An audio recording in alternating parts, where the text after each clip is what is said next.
Mtoto wa Gaddafi aachiliwa huru baada ya miaka 10 gerezani. Hannibal Gaddafi, mtoto wa mwisho aliyekuwa kiongozi wa Libya hayati Muammar Gaddafi, hatimaye ameachiliwa huru na mamlaka za nchini Lebanon.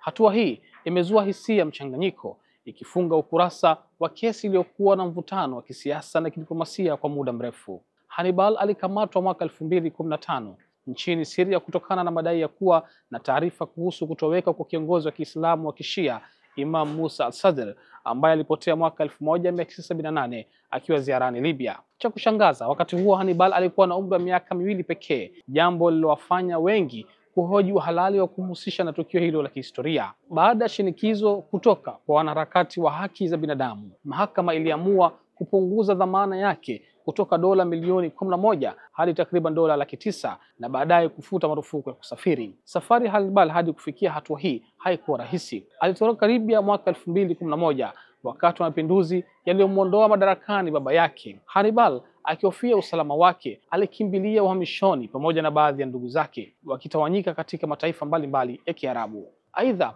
kuachiliwa kwa Hannibal kunakuja baada ya kuwa na majadiliano mapya kati ya Libya na Lebanon. Kulingana na taarifa, serikali ya Libya imeipa Lebanon taarifa mpya kuhusu kiongozi huyo wa Kishia. Hata hivyo, ingawa hatua hii inaweza kuleta utulivu wa kidiplomasia, siri ya kutoweka kwa Imam al-Sadr bado inabaki kuwa wingu zito katika historia ya Lebanon, fumbo ambalo halijafumbuliwa kwa zaidi ya nusu karne.